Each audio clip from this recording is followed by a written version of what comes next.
Ration அரிசி சாப்பிட்றேன்றத அன்பிற்குரிய அண்ணன் திரு கே.என். நேரு அவர்கள் சொல்லியிருக்கிறாங்க. ஆனால் மக்கள் யாரும் ரேஷன் அரிசி தான் சாப்பிட்றோன்றது சொல்கிற மாதிரி இல்லை. ஏன்னா அந்த ரேஷன் அரிசியை பயன்படுத்த முடியாத ஒரு சூழ்நிலை தான் இருக்கிறாங்கன்றத மக்கள் பல்வேறு இடங்களில் குற்றச்சாட்டு வச்சுருக்கிறாங்க.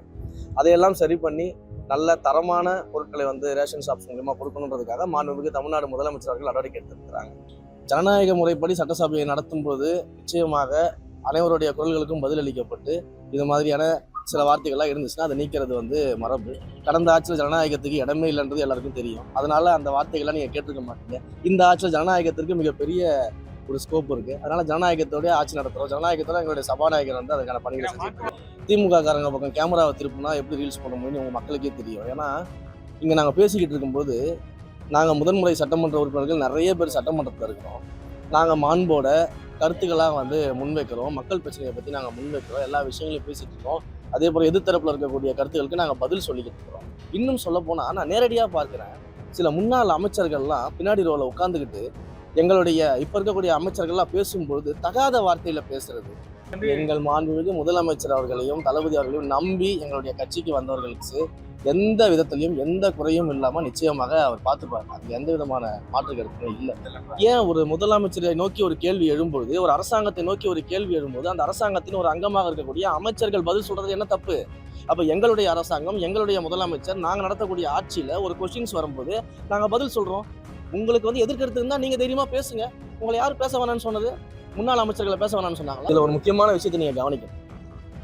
மாண்புமிகு முன்னாள் உறுப்பினர் அவர்கள் பேசும்போது என்ன சொல்றாரு அப்படின்னா, என் மேல எந்த தப்புமே கிடையாது, நாங்க ரொம்ப கிளீனா இருக்கிறோம், நாங்க ரொம்ப நீட்டா இருக்கோம் அப்படின்லாம் சொல்றவரு இந்த ஆட்சியில இந்து சமய அறநிலையத்துறையில என்ன அறிவிப்புகள் வருதுன்னு தேடி அதை போயிட்டு வேவு பார்த்து கண்டுபிடிக்க வேண்டிய அவசியம் என்ன இருக்கு?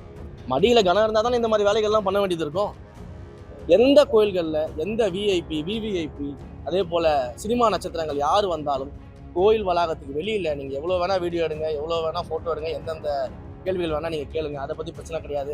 ஆனா தயவு செய்து கோயில் வளாகங்களுக்கு உள்ளாக மீடியா இந்த மாதிரியான விவிஐபிஸ் போகும்போது கூடவே போய் வீடியோ எடுக்கிறது, கோயிலுக்குள்ள போய் வீடியோ எடுக்கிறது, கருவறையில அவங்க சாமி கும்பிட்ற வரைக்கும் போய் வீடியோ எடுக்கிறது, கோயில் வளாகத்துக்குள்ள அரசியல் கேள்விகள் கேட்கறது அப்படின்ற விஷயங்கள் எல்லாம் தயவு செய்து மீடியா நண்பர்கள் தவிர்க்கணும் அப்படின்றத ஒரு தாழ்மையான அன்பான வேண்டுகோளா இந்த இடத்துல வச்சுக்கிறேன்.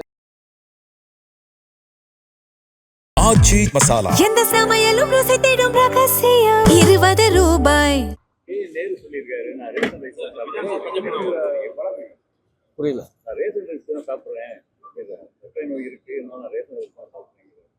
ரேஷன் அரிசி சாப்பிட்றேன்றத அன்பிற்குரிய அண்ணன் திரு கே.என். நேரு அவர்கள் சொல்லியிருக்கிறாங்க. ஆனால் மக்கள் யாரும் ரேஷன் அரிசி தான் சாப்பிட்றோன்றது சொல்கிற மாதிரி இல்லை. ஏன்னா அந்த ரேஷன் அரிசியை பயன்படுத்த முடியாத ஒரு சூழ்நிலை தான் இருக்கிறாங்கன்றத மக்கள் பல்வேறு இடங்களில் குற்றச்சாட்டு வச்சுருக்கிறாங்க. அதையெல்லாம் சரி பண்ணி நல்ல தரமான பொருட்களை ரேஷன் ஷாப்ஸ் மூலியமாக கொடுக்கணுன்றதுக்காக மாண்புமிகு தமிழ்நாடு முதலமைச்சர் அவர்கள் நடவடிக்கை எடுத்திருக்கிறாங்க. சட்டசபையில அவை குறிப்பிலிருந்து நீக்கிறோம்னு சொல்லி நிறைய தீர்மானங்கள் நீக்கப்படுவ மாதிரி வார்த்தைகள் மாறிட்டு இருக்கு. பழைய ஏற்கனவே சட்டசபையில் அப்படிலாம் அவை குறிப்பிலிருந்து நீக்கிறதுக்கான வாய்ப்புகள் கம்மியா இருக்கும்போது இப்போ ஜாஸ்தியா தேவையற்ற வார்த்தைகள் நிறைய வருதா? ஜனநாயக முறைப்படி சட்டசபையை நடத்தும் போது நிச்சயமாக அனைவருடைய குரல்களுக்கும் பதிலளிக்கப்பட்டு இது மாதிரியான சில வார்த்தைகள்லாம் இருந்துச்சுன்னா அதை நீக்கிறது மரபு. கடந்த ஆட்சியில் ஜனநாயகத்துக்கு இடமே இல்லைன்றது எல்லாருக்கும் தெரியும். அதனால அந்த வார்த்தைகள்லாம் நீங்க கேட்டிருக்க மாட்டீங்க. இந்த ஆட்சியில் ஜனநாயகத்திற்கு மிகப்பெரிய ஒரு ஸ்கோப் இருக்கு. அதனால ஜனநாயகத்தோட ஆட்சி நடத்துறோம். ஜனநாயகத்தோட எங்களுடைய சபாநாயகர் அதுக்கான பணிகளை செஞ்சுட்டு இருக்காங்க. என்ன மதிக்கப்படல? வேண்டுமென்றே ரீல்ஸ் போடுறதுக்காக நீங்க பேசுறீங்க. அதுக்கப்புறம் அவர் நீக்கிறதுக்கு அப்புறம் அதை திருப்பி நீங்க கட் பண்ணி உங்களுடைய வெப்சைட்ல எல்லாத்தையும் ரீல்ஸ் போட்டுட்டு இருக்கீங்கன்னு சொல்லுவாங்க. திமுக காரங்க பக்கம் கேமராவை திருப்பினா எப்படி ரீல்ஸ் போட முடியும்னு உங்க மக்களுக்கே தெரியும். ஏன்னா இங்க நாங்க பேசிக்கிட்டு இருக்கும்போது நாங்க முதன்முறை சட்டமன்ற உறுப்பினர்கள் நிறைய பேர் சட்டமன்றத்தில் இருக்கிறோம். நாங்க மாண்போட கருத்துக்களாக முன்வைக்கிறோம். மக்கள் பிரச்சனையை பற்றி நாங்கள் முன்வைக்கிறோம். எல்லா விஷயங்களையும் பேசிகிட்டு இருக்கோம். அதே போல் எதிர்த்தரப்பில் இருக்கக்கூடிய கருத்துக்களுக்கு நாங்கள் பதில் சொல்லிக்கிட்டு இருக்கிறோம். ஆனால் இவங்க சட்டமன்றத்தில் எதிர்த்தரப்பில் உட்காந்துக்கிட்டு எந்திரிச்சு கூச்சல் போடுறது, ஒவ்வொரு வரிக்கு வரி கூச்சல் போடுறது, வரிக்கு வரி கத்திக்கிட்டு இருக்கிறது, அங்கேருந்து இறங்கி ஓடி வர்றது. இன்னும் சொல்ல போனால் நான் நேரடியாக பார்க்குறேன், சில முன்னாள் அமைச்சர்கள்லாம் பின்னாடி ரோவில் உட்காந்துக்கிட்டு எங்களுடைய இப்போ இருக்கக்கூடிய அமைச்சர்கள்லாம் பேசும்போது தகாத வார்த்தையில் பேசுறது, அன்பார்லிமெண்ட்ரி வேர்ட்ஸ் யூஸ் பண்ணி பேசுறதுன்னு சொல்லிட்டு கிட்டத்தட்ட சட்டமன்றத்தை எப்படியாவது ஒரு சண்டை நடத்தி விடணும் அப்படின்ற ஒரு நிலவரத்துல பாத்தீங்கன்னா எதிர்கட்சிகள் செயல்பட்டு இருக்கிறாங்க. அப்ப அவங்களுக்கு முதல்ல மாண்பு இருக்குதா அப்படின்றத நம்ம பார்க்க வேண்டியது இருக்கு. நம்ம ஒன்றும் தவறான வார்த்தைகளோ அன்பார்லிமெண்ட்ரி வேர்ட்ஸோ நம்ம எங்கேயுமே பேசலையே. மாற்றுக் கட்சியிலேருந்து தாவேக்காவுக்கு வந்தவங்க வந்து பல்வேறு எதிர்பார்ப்புகளோட வந்தாங்க. அவங்களுக்கு எந்த விதமான சலுகைகளும் இதுவரைக்கும் செய்யப்படவில்லை. அது சம்பந்தமா இவங்க என்ன பண்ண போறீங்க அவங்களுக்கு? ஏன்னா எங்கள் மந்திரிகளா இருந்தவர்கள் வந்து எங்கள் மாண்புமிகு முதலமைச்சர் அவர்களையும் தளபதி அவர்களையும் நம்பி எங்களுடைய கட்சிக்கு வந்தவர்களுக்கு எந்த விதத்திலையும் எந்த குறையும் இல்லாம நிச்சயமாக அவர் பார்த்துப்பார். அதுல எந்த விதமான மாற்று கருத்துமே இல்லை. இப்போ பட்ஜெட் செஷன் போயிட்டு இருக்கு, மிக தீவிரமாக பட்ஜெட் செஷன் போயிட்டு இருக்கு. ஒவ்வொரு டிபார்ட்மெண்ட்லயும் பாத்தீங்கன்னா மக்களுக்கான புதிய அறிவிப்புகள்லாம் வெளியிட்டு இருக்கிறோம். சமீபத்தில் இந்து சமய அறநிலையத்துறையின் மானிய கோரிக்கையும் வந்து மிகச் சிறப்பாக முடிஞ்சிருக்குது. மிகச் சிறப்பான மக்களுக்கான அறிவிப்புகள் எல்லாமே நம்ம வெளியிட்டு இருக்கிறோம். நிறைய கோவில்களுக்கான இந்த திருப்பணிகள் செய்யக்கூடிய வேலைகளை நம்ம கையில் எடுத்திருக்கிறோம். குறிப்பாக சொல்ல போனால் 1000 ஆண்டுகள் பழமையான கோயில்கள்லாம் வந்து கையில் எடுத்து அதற்கெல்லாம் திருப்பணிகள் செய்யறதுக்கான வேலைகளை நம்ம முன்னெடுத்திருக்கிறோம். முழுமையாக சிதிலமடைந்த திருக்கோயில்கள்லாம் கையில் எடுத்து அதை மீண்டும் புதுப்பித்து வழிபாட்டுக்கு கொண்டு வருவதற்கான வேலைகளை நம்ம வந்து முன்னெடுத்திருக்கிறோம். பகுதி அளவு சிதிலமடைந்த கோயில்களில் வந்து திருப்பணிகள் செய்யப்பட்டு கும்பாபிஷேகம் நடத்துவதற்கான வேலைகள்லாம் நம்ம பண்ணிக்கிட்டு இருக்கோம். ஸோ இது போல பட்ஜெட் செக்ஷன் மிக தீவிரமாக போயிட்டு இருக்குது. பட்ஜெட் செக்ஷன் ஒன்ஸ் முடிஞ்சது பிறகு நீங்க சொன்ன மாதிரி மாற்றுக் கட்சியில் வந்தவர்கள்லாம் எந்த இடத்துல யார் யாரை அகாமடேட் பண்ணணுமோ அது சிறப்பாக அதே போல சட்டமன்றத்துல எந்த துறை அமைச்சரும் அந்த துறையை பத்தி கேள்வி கேட்டா அவங்க பதில் சொல்லாம அதை வச்சுனா இன்னும் ஒரு சிலர் இவங்க மட்டுமே பதில் சொல்றாங்கன்னு ஒரு குற்றச்சாட்டு. எல்லா அமைச்சர்களும் பதில் சொல்லிட்டு இருக்கோம். அன்பிற்குரிய அமைச்சர் திரு ஆதவ அர்ஜுனா அவர்களாக இருக்கட்டும், இல்ல ஆனந்த் சார் அவர்களாக இருக்கட்டும், நம்மளுடைய ஐஆர்எஸ் அருண்ராஜ் சார் அவர்களாக இருக்கட்டும், இல்லை செங்கோட்டையன் சாரா இருக்கட்டும், ராஜ்மோகன் சாரா இருக்கட்டும், இல்லை நானா இருக்கட்டும், மாண்புமிகு அமைச்சர் திரு விக்னேஷா இருக்கட்டும், எல்லாருமே பதில் சொல்றோம் தான். ஏன் பதில் சொல்றோம் அப்படின்னா, ஏன் ஒரு முதலமைச்சரை நோக்கி ஒரு கேள்வி எழும்பொழுது, ஒரு அரசாங்கத்தை நோக்கி ஒரு கேள்வி எழும்போது அந்த அரசாங்கத்தின் ஒரு அங்கமாக இருக்கக்கூடிய அமைச்சர்கள் பதில் சொல்றது என்ன தப்பு? அப்ப எங்களுடைய அரசாங்கம், எங்களுடைய முதலமைச்சர், நாங்க நடத்தக்கூடிய ஆட்சியில ஒரு கொஸ்டின்ஸ் வரும்போது நாங்க பதில் சொல்றோம். உங்களுக்கு வந்து எதிர்கருத்து இருந்தா நீங்க தைரியமா பேசுங்க. உங்களை யார் பேச வேணாம்னு சொன்னது? முன்னாள் அமைச்சர்களை பேச வேணாம்னு சொன்னாங்களா? இல்ல உறுப்பினர்களை பதில் தெரியலையா? துறை சார்ந்த அமைச்சர்களும் பதில் சொல்லிட்டு தான் இருக்கிறாங்க. அரசு சார்ந்த கொஸ்டின்ஸ்க்கு மற்ற அமைச்சர்களும் பதில் சொல்லிட்டு தான் இருக்கிறாங்க. இங்க பிரச்சனை என்னன்னா, கருத்துக்கள் சரியாக இருக்குதா, பதில் கரெக்டா இருக்குதா, கேள்விகள் கரெக்டா இருக்காதுன்னு தான் பிரச்சனை. நம்ம ஒரு அனௌன்ஸ்மெண்ட் பண்றோம். இப்போ ஹெச்ஆர்என்சில ஒரு அனௌன்ஸ்மெண்ட்ஸ் பண்றோம். யாருமே இந்த ஒரு விஷயத்தெல்லாம் கவனிக்கிறதே கிடையாது. ஹெச்ஆர்என்சில அவ்வளவு அனௌன்ஸ்மெண்ட்ஸ் பண்ணியிருக்கிறோம். திட்டமிட்டு ஒரு பொய் பிரச்சாரத்தை வந்து திமுக நேற்று நடுராத்திரி 12 மணிக்கு எந்திரிச்சு பண்ணிட்டு இருக்காங்க. தெரியுமா உங்களுக்கு? நடுராத்திரி 12 மணில இருந்து 2 மணி வரைக்கும் திடீர்னு தூங்குற அத்தனை பேரும் எந்திரிச்சு ஒரு பொய் பிரச்சாரத்தை பண்ணிட்டு இருக்காங்க திமுகவில். நாங்க இதே திருச்சியில இருக்கக்கூடிய அன்பில் மாரியம்மன் கோயிலுக்கு அம்மை வார்த்தவர்கள் தங்கும் மண்டபம்னு ஒரு மண்டபத்தை அனௌன்ஸ் பண்ணோம். அது எதற்கான மண்டபம் அப்படின்னா, அந்த கோவிலுடைய வழக்கப்படி பாத்தீங்கன்னா, அம்மை வார்த்தவர்கள் என்ன பண்ணுவாங்கன்னா, அது சரியாயிடுச்சுன்னா கோவில்ல வந்து தங்கி வழிபாடு செஞ்சுட்டு போவோம்னு வந்து வேண்டுதல் வைப்பாங்க. அப்ப அந்த வேண்டுதலுக்காக வரக்கூடிய பக்தர்களின் எண்ணிக்கை ரொம்ப அதிகமாக இருக்குது. தமிழ்நாட்டுல பல்வேறு இடங்கள்ல இருந்து அங்க வராங்க. ஒரு பிரசித்தி பெற்ற கோயில். அப்ப அதற்குன்னு சொல்லி ஒரு தனியாக ஒரு மண்டபம் இருந்துச்சுன்னா, அந்த மாதிரி அம்மை வார்த்தவர்கள் குணமான பிறகு இங்க வந்து தங்கி தரிசிப்பதற்கான ஒரு பெரிய இனிஷியேட்டிவா இருக்கும்னு அந்த மக்கள் எல்லாம் கேட்டுக்கிட்டாங்க. அதன் அடிப்படையில் அந்த மண்டபத்தை அனௌன்ஸ் பண்ணோம். ஆனா என்ன பண்றதுனே தெரியாம, எப்படி எதிர்க்கிறதுன்னு தெரியாம, யார் ஐடியா கொடுத்தாங்கன்னு உண்மையிலேயே தெரியலங்க. நேற்று நைட்டு 12 மணிக்கு, நடுராத்திரி 12 மணிக்கு எந்திரிச்சு மொத்த திமுகவுடைய இணையதள உடன்பிறப்புகளும் என்ன பண்றாங்கன்னா, அம்மை வார்த்தவர்களை போய் அந்த மண்டபத்தை தங்க வைக்கிறீங்களே, இந்த நோய் பரவிடாதா, மெடிசன்ஸ் வரலையா, இன்ஜெக்ஷன்ஸ் வரலையான்னு ரொம்ப அறிவாளித்தனமா, ரொம்ப அறிவாளித்தனமா நடுராத்திரி 12 மணிக்கு அறிவை வெளியில எடுத்து வச்சு இப்படி ஒரு பிரச்சாரத்தை நேற்று நைட்டு பண்ணிட்டு இருக்கிறாங்க. திருச்சி மாநகரில் வந்து நிறைவேற்றப்படாத 2 பாலங்கள்னால நிறைய போக்குவரத்து பாதிப்பு இருக்கு. விரைவாக அந்த பாலத்தை வந்து வேலைகள் எல்லாம் முடிப்பதற்கான பணிகளை நம்ம முடிக்கிட்டு இருக்கிறோம். மக்களுடைய பிரச்சனைகள் தொடர்ந்து வந்து சென்னையில பட்ஜெட் செஷன்ல இருந்தாலும், இங்க மாவட்ட ஆட்சியர்களிடமும் மற்ற துறை அதிகாரிகளிடம் தொடர்ந்து நான் பேசிக்கிட்டு இருக்கிறேன். தினசரி வந்து ஈவினிங்ல அவங்க கிட்ட பேசுறோம். நிச்சயமாக மிக கூடிய விரைவில் அந்த பணிகள் எல்லாம் முடிஞ்சு அந்த பாலங்கள் எல்லாமே திறக்கப்பட்டு போக்குவரத்துக்கு எந்த இடையூறும் இல்லாம மிகச் சீராக அதெல்லாம் நடக்கும். இந்து சமய அறநிலைத்துறை சார்பா அறிவிக்கப்பட்ட அறிவிப்புகள் நீங்க அறிவிப்புக்கு முன்னாடியே சேகர் பாபு சார் சொல்லியிருந்தாரு. சபாநாயகர் ஆச்சரியப்பட்டார். எப்படி அவருக்கு தெரிஞ்சது? இதுல ஒரு முக்கியமான விஷயத்தை நீங்க கவனிக்கணும்.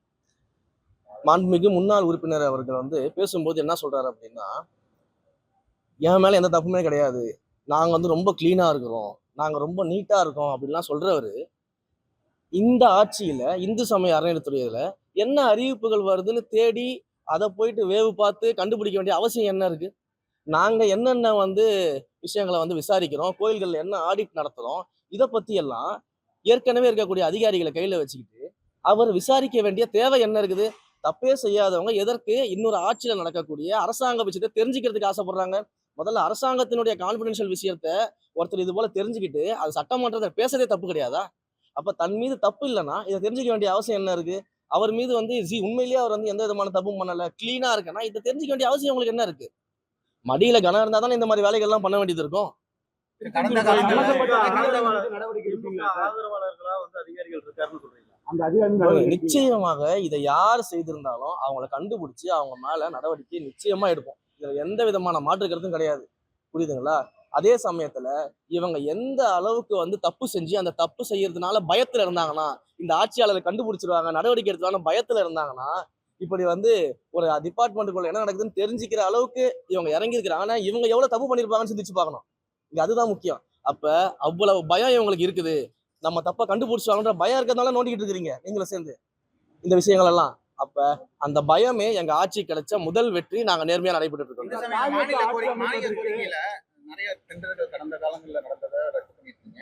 அதுல எதுவும் முறைகேடுகள் நடந்திருக்கா இல்ல எதனால அந்த விஷயங்கள்? இதை நாங்க மிக தெளிவா வந்து கடந்த முறை 246 கோடிக்கான ப்ராஜெக்ட்ஸை வந்து கேன்சல் பண்ணும்போது நான் ரொம்ப தெளிவா சொல்லியிருந்தேன்.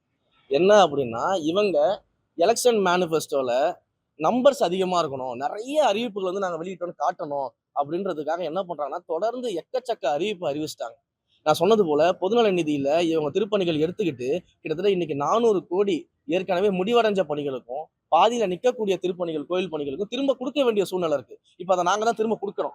அப்ப இவங்க விளம்பரத்துக்காக எக்கச்சக்கமான அனௌன்ஸ்மெண்ட்டை போட்டுட்டு ஃபண்டு என்ன இருக்கு, நிதி நிலைமை என்னென்னலாம் பார்க்காம அனௌன்ஸ்மெண்ட்டை பண்ணிட்டாங்க. அதுல துவங்கப்படாத பணிகள்லாம் இருந்துச்சு. துவங்கப்படாத பணிகள் இருக்குமோ அதையும் நம்ம ஆய்வு செஞ்சோம். அதுல மக்களுக்கு பயன்படுற மாதிரி ஏதாவது சில திட்டங்கள் இருக்குதா அப்படின்னு, நம்ம மக்களுக்கு தேவையான விஷயங்கள் இருக்குதா அப்படின்னு நம்ம பார்த்தோம். அதுலதான் நம்ம பார்க்கும்போது தான் இந்த மல்டி லெவல் கார் பார்க்கிங், இன்னும் சொல்ல போனா வந்து சில கோயில்கள்லாம் வந்து பக்தர்கள் தங்குவதற்கு சொகுசு விடுதி.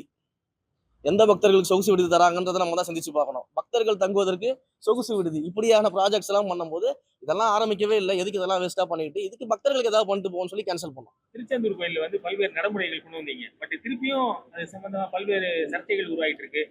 உள்ள போயும் பக்தர்களுக்கு வந்து போதுமான பாதுகாப்பு இல்ல, தள்ளுமுள்ளு நடக்குது அப்படிங்கிற மாதிரி போயிட்டு இருக்கு. சரி சார், ஒரு கோயிலுடைய கெப்பாசிட்டின்னு ஒன்று இருக்குது. முதல்ல நம்ம அதை புரிஞ்சுக்கணும். ஒரு கோயிலுக்கு வந்து ஒரு நாளைக்கு 30,000 பேர் தரிசனம் பண்ணிட்டு வெளியில வர முடியும் ஒரு கெப்பாசிட்டி இருந்துச்சுன்னா, அந்த கெப்பாசிட்டிக்குள்ள அந்த கோயிலை ரெஸ்ட்ரிக்ட் பண்ணா மட்டும்தான் நீங்க சொல்லக்கூடிய இந்த விஷயங்கள்லாம் முழுமையாக கண்ட்ரோல் பண்ண முடியும். நம்ம ஏற்கனவே அந்த கோயிலுக்கு போகும்போது திருச்செந்தூர்ல இருக்கக்கூடிய கையூட்டுகளை வந்து நீக்கிறது, மற்ற பிரச்சனைகள்லாம் சால்வ் பண்றது, இந்த தரிசன முறைகேடுகள்லாம் சால்வ் பண்றது, நிறைய விஷயங்கள் நம்ம இறங்கி ஏறத்தாழ ஒரு 80-90% வந்து அங்கே நிலைமை வந்து மாறி இருக்கிறது. அந்த நிலைமையெல்லாம் மாறி ஓரளவுக்கு வந்து எல்லாமே கட்டுக்குள்ள தான் வந்திருக்குது. இந்த கூட்டங்களை பொறுத்த வரைக்கும் இந்த வார இறுதி நாட்கள்லையும் முக்கிய நாட்கள்லையும் ரொம்ப அதிகமான கூட்டம் வருது. இப்ப ஒரு கோயிலோட கெப்பாசிட்டி 30,000 தான் ஒரு நாளைக்கு இருக்கும்போது, நீங்க வந்து ஒரே நாள்ல 50,000-60,000 பேர் முக்கியமான நாட்கள்ல வார இறுதி நாட்கள்ல வரும்போது அதை கையாள்வது அப்படின்றது ஒரு கடினமான விஷயம். முறைகேட்டினால உள்ள பயணி இவங்களை பக்தர்களை கூட்டிட்டு போற மாதிரி ஒரு இல்ல அந்த மாதிரி எல்லாம் இப்ப வந்து நம்ம 80-90% நம்ம கண்ட்ரோல் பண்ணிட்டோம். இன்னும் ஆங்காங்கே ஒரு சில இடங்கள் நடந்துட்டு இருந்தாலும் உடனடியாக அதன் மேல நம்ம ஆக்ஷன்ஸ் எடுத்துட்டு தான் இருக்கோம். ஏன்னா உங்களுக்கே தெரியும், ஒரு ஆட்சி அமைஞ்சு 100 நாள் தான் ஆகுது. எல்லா ஆக்ஷன்ஸும் எடுத்துட்டு இருக்கிறோம். 100 நாள்லயே ஒட்டு மொத்தமா வந்து செய்ய முடியும்னா அது யாராலையும் முடியாத காரியம்ன்றது நல்லா தெரியும். ஐயருங்களே வந்து 100 ரூபாய் காசு வாங்கிட்டு தேங்காய் உடைக்கிறது இப்போ வரைக்கும் அதுதான் சொல்லிக்கிட்டு இருக்கிறேன். எல்லாத்தையுமே வந்து 100 நாளைக்குள்ள உடனடியா சரி பண்ணி தலைகீடாக மாத்துறதுக்கு இது சினிமா கிடையாது. சரிங்களா? இதை வந்து கொஞ்சம் கொஞ்சமா தான் ஸ்டெப் எடுத்து பண்ணணும். ஒவ்வொரு ஸ்டெப்பா பண்ணிட்டு இருக்கோம். ஏறத்தாழ 80-90% கண்ட்ரோலுக்கு கொண்டு வந்திருக்கோம். இன்னும் கண்ட்ரோல் கொண்டு வரதுக்கான வேலைகள்லாம் பண்ணிட்டு இருக்கோம். நிறைய திருக்கோயில்ல வந்து அறங்காவலர் பணியில வந்து அரசியல் பிரமுகர்கள் தான் அதிகமா இருக்காங்க, உண்மையான ஆன்மீகவாதி அறங்காவலர் நினைக்கணும்னு சொல்லி அர்ஜுன் சம்பத் சொல்லியிருக்காரு. அப்ப இந்த கேள்விகளை நீங்க 5 வருஷத்துக்கு கடந்த ஆட்சியில யாரு அறங்காவலர் குழுவை நியமிச்சாங்க, எதன் அடிப்படையில நியமிச்சாங்க, நேற்று சட்டமன்றத்தை சொன்னேன் இல்லையா, எதற்காக அறங்காவலர் குழுல இருக்கக்கூடிய உறுப்பினர்கள்லாம் என்கிட்ட வந்து என்னுடைய ஆபீஸை தன்னுடைய மனக்குமுறல்களை சொல்லிக்கிட்டு இருக்காங்க அப்படிங்கிறத இதுக்கு முன்னாடி இருந்தார்ல அவர்கிட்ட போய் நீங்க கேளுங்க. அது நாங்க அறங்காவலர் குழு போடும்போது நீங்க பாருங்க. இப்ப நாங்க 9,000 கோயில்களுக்கு அறிவிச்சிருக்கிறோம்ல, நாங்க போடும்போது நீங்க அதை பாருங்க. மொபைல் போன்கள் வந்து எடுத்துக்கூடாது உத்தரவு நடைமுறைப்படுத்துறோம். முதற்கட்டமா இப்ப எந்தெந்த கோயில் நம்ம செய்ய போறோம், எந்த அளவுக்கு முதல் கட்டமாக 50க்கும் மேற்பட்ட முதுநிலை கோயில்கள்ல அனைத்து முதுநிலை கோயில்கள்லையுமே மொபைல் கவுண்டர்ஸ் பாதுகாப்பாக வைப்பதற்கான மொபைல் கவுண்டர்ஸை உருவாக்க சொல்லியிருக்கோம். அதற்கான வேலைகள்லாம் நடந்துகிட்டு இருக்குது. அதுக்கு சார்ஜஸ் வேற போடுறீங்க 5 rupees. அது எப்பவுமே ரெகுலரா பண்றதுதான். என்னன்னா இப்ப அந்த மொபைல் கவுண்டர்ஸை வந்து நம்ம உருவாக்கி கியூக்கு போறதுக்கு முன்னாடி அந்த மொபைல் கவுண்டர்ஸ்ல மொபைல்ஸை ஹேண்ட் ஓவர் பண்ணிட்டு தரிசனம் முடிச்சு வந்து திரும்ப அந்த மொபைல் போன்ஸ் வந்து கலெக்ட் பண்ணிருக்கான ஃபெசிலிட்டிஸ் நம்ம பண்ணியிருக்கிறோம். இது எதற்காக அப்படின்னா, நீங்க சமூக வலைதளங்கள்ல பார்க்கலாம், பல்வேறு இடங்கள்ல வந்து உள்ள மூலவர் சிலைகளையும் உள்ள இருக்கக்கூடிய விக்கிரங்களையும் வந்து வீடியோ எடுக்கிறது, போட்டோ எடுக்கிறதுன்றது இதெல்லாம் சமூக வலைதளங்கள்ல பரவிக்கிட்டே இருக்குது. அப்ப கோயிலுக்கு தரிசனம் செய்யக்கூடிய பக்தர்கள் வந்து வந்தாங்க, தரிசனம் பண்ணாங்க, மன நிம்மதியா வெளியில போனாங்கன்றது இருக்கணுமே தவிர்த்து இது போன்ற விஷயங்கள் இந்த டிவைசஸ்னால அவங்க வந்து டிஸ்ட்ராக்ட் ஆகக்கூடாது, இது வெளியில போகக்கூடாது அப்படின்ற ஒரு ரீசனுக்காக நம்ம வந்து இதை முன்னெடுத்திருக்கிறோம். ஸோ இந்த முன்னெடுப்பை தயவு செய்து பொதுமக்கள் வந்து உங்களுடைய நம்மளுடைய திருக்கோயில்களின் நலன் கருதி அதை ஃபாலோ பண்ணணும் அப்படின்றத நம்ம கேட்டுக்கிறோம். ஏன் அப்படின்னா பொதுமக்களுக்கு இதில் ஒரு அவேர்னஸ் இருக்கும். என்ன அவேர்னஸ் அப்படின்னு நான் சொல்றேன்னா, ஃபார் எக்ஸாம்பிள்ஸ் இப்போ இங்கேருந்து நம்ம திருப்பதி கோயிலுக்கு போகிறோம்னு வச்சுக்கோங்க. திருப்பதி கோயிலுக்குள்ள மொபைல் ஃபோன்ஸ் அலௌடு கிடையாதுன்னு எல்லாருக்குமே தெரியும். திருப்பதி கோயிலுக்குள்ள போகும்போது நம்ம என்ன பண்றோம், ஆட்டோமேட்டிக்கா மொபைல் ஃபோனை எடுத்து கார்ல வச்சுட்டு போயிடுறோம். ஆட்டோமேட்டிக்கா மொபைல் ஃபோன்ஸ் வந்து ரூம்ல வச்சுட்டு போயிடுறோம். ஆட்டோமேட்டிக்கா லக்கேஜ் மொபைல் ஃபோன்ஸா கவுண்டர்ல கொடுத்துட்டு போயிடுறோம். அங்க போய் நம்ம கியூல நிக்கிறோம். இங்கேயாவது 3 மணி நேரம் 4 மணி நேரம் வந்து கூட்ட நெரிசல்ல நிக்கிறாங்க, கியூல வராங்கன்றதுக்கே நம்ம என்ன பண்றோம், ஒரே ஆர்ப்பாட்டம் பண்ணிடுறோம். 3 மணி நேரம் 4 மணி நேரம் கியூல நிக்கிறோம். நிர்வாகம் சரி கிடையாது, கோயில் சரி கிடையாதுன்னு சொல்றோம். அங்க 12 மணி நேரம் 16 மணி நேரம் ஆனா கூட அமைதியா நம்ம என்ன பண்றோம்னா எல்லாத்தையும் பண்ணிட்டு இருக்கோம். பட் அந்த அளவுக்கு வசதிகளை மேம்படுத்தணும் அப்படின்றதுலையும் நம்ம ஒரு கண்ணா தான் இருக்கும். அதுலயும் நம்ம பார்த்துட்டு தான் இருக்கோம். வசதிகளையும் மேம்படுத்தணும் நம்ம சொல்றோம், அதையும் நம்ம பண்ணிட்டு இருக்கோம். ஆனா எப்படி நீங்க திருப்பதி கோயிலுக்குள்ள போகும்போது மட்டும் மொபைல் போனை கரெக்டா வச்சுட்டு தான் போகணும், பேகை கரெக்டா வச்சுட்டு தான் போகணும், அதெல்லாம் எடுத்துட்டு போக கூடாது, இப்படிதான் போகணும்னு ஒரு மைண்ட் செட்டுக்கு மக்கள் வந்துட்டாங்க இல்லையா? அதே மைண்ட் செட்டு தமிழ்நாட்டு கோயில்கள்லயும் மக்கள் பின்பற்றணும். ஏன்னா அப்பதான் எப்படி இந்த கோயிலுக்குள்ள இருந்து வீடியோ வெளியில வர்றது, கோயிலுக்குள்ள இருந்து போட்டோ வெளியில வர்றது, ரீல்ஸ் வெளியில வர்றது, அதெல்லாம் இல்லாம எந்த காரணத்துக்காக நம்ம கோயிலுக்கு போறோமோ அந்த இறைவனை வந்து மன நிம்மதியோட தரிசனம் செய்துவிட்டு வெளியில வரணும். வேற எந்த கான்ட்ரவர்சியும் இருக்கக்கூடாது அப்படின்றதுல நம்ம மிக தெளிவா இருக்கிறதுனால தான் நம்ம இந்த மெத்தடை கொண்டு வரோம். இதை மக்களும் வந்து தயவு செஞ்சு செய்யணும். அதே போல மீண்டும் மீண்டும் சொல்றேன், மீடியா நண்பர்களுக்கு மீண்டும் ஒரு முறை சொல்றேன், எந்த கோயில்கள்ல எந்த விஐபி விவிஐபி அதே போல சினிமா நட்சத்திரங்கள் யார் வந்தாலும் கோயில் வளாகத்துக்கு வெளியில நீங்க எவ்வளவு வேணா வீடியோ எடுங்க, எவ்வளவு வேணா போட்டோ எடுங்க, எந்தெந்த கேள்விகள் வேணா நீங்க கேளுங்க, அதை பத்தி பிரச்சனை கிடையாது. ஆனா தயவு செய்து கோயில் வளாகங்களுக்கு உள்ளாக மீடியா இந்த மாதிரியான விவிஐபிஸ் போகும்போது கூடவே போய் வீடியோ எடுக்கிறது, கோயிலுக்குள்ள போய் வீடியோ எடுக்கிறது, கருவறையில அவங்க சாமி கும்பிட்ற வரைக்கும் போய் வீடியோ எடுக்கிறது, கோயில் வளாகத்துக்குள்ள அரசியல் கேள்விகள் கேட்கறது அப்படின்ற விஷயங்கள் எல்லாம் தயவு செய்து மீடியா நண்பர்கள் தவிர்க்கணும் அப்படின்றத ஒரு தாழ்மையான அன்பான வேண்டுகோளா இந்த இடத்துல இருந்து வச்சுக்கிறேன். நன்றி, வணக்கம். ஆச்சி மசாலா. எந்த சமையலும் ருசி தேடும் ரகசியம் 20 ரூபாய்.